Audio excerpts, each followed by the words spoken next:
ચાલો હવે જોઈએ ઉદાહરણ 6.7. દર્શાવો કે કોઈ બળ યુગ્મની ચાક માત્રા એ બિંદુ પર આધારિત નથી કે જે બિંદુને અનુલક્ષીને તમે ચાક માત્રા લીધી હોય. એટલે કે જે બિંદુને અનુલક્ષીને આપણે ચાક માત્રાઓ લઈએ છીએ તે બિંદુ ઉપર, એ બિંદુના સ્થાન ઉપર બળ યુગ્મની ચાક માત્રાઓ આધારિત હોતી નથી. હવે જો આપણે ઉદાહરણ લઈને આ વસ્તુ સમજીએ.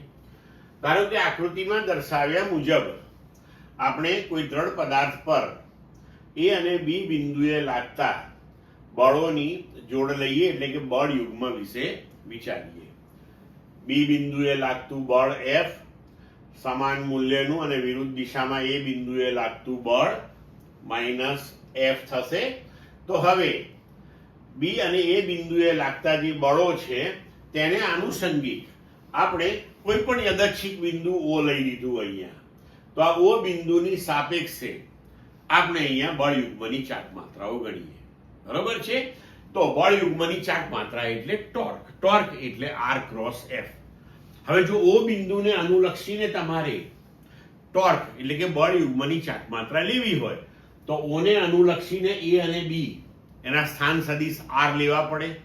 ધારો કે એ નો સ્થાન સદિશ ઓને અનુલક્ષીને r1 છે અને બી નો સ્થાન સદિશ ઓને અનુલક્ષીને r2 છે.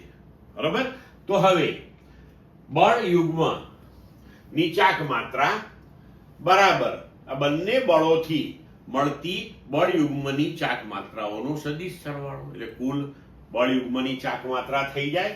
તો હવે આપણે લખી શકીએ કે કુલ ટોર્ક એટલે કે કુલ બળ યુગ્મની ચાક માત્રા બરાબર આર ક્રોસ એફ અનુસાર r1 ક્રોસ f1 એટલે આપણું માઇનસ એફ વત્તા r2 ક્રોસ f2 એટલે આપણું f.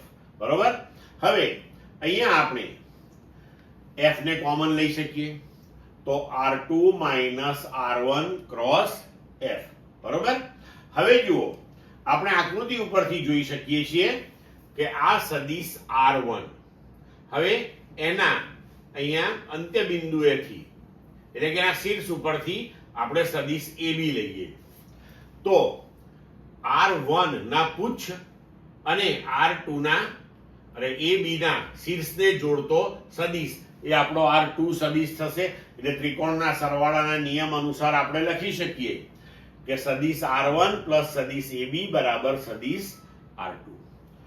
તો સદિશ AB બરાબર થઈ ગયું r2 માઇનસ r1.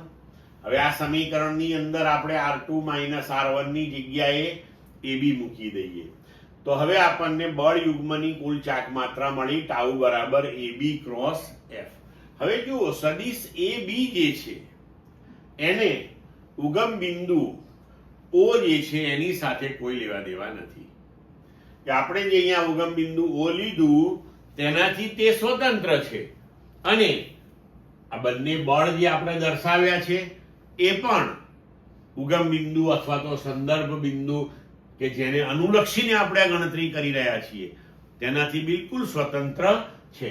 તો આ પરથી આપણે સાબિત કરી શકીએ છીએ કે AB અને F એ ઉગમ બિંદુ પર આધારિત નથી. માટે આપણે જે બળોની ચાક માત્રા લીધી હોય તે ઉગમ બિંદુ અથવા તો જે બિંદુને અનુલક્ષીને લઈ રહ્યા છીએ તેનાથી સંપૂર્ણપણે સ્વતંત્ર છે. ક્લિયર મિત્રો?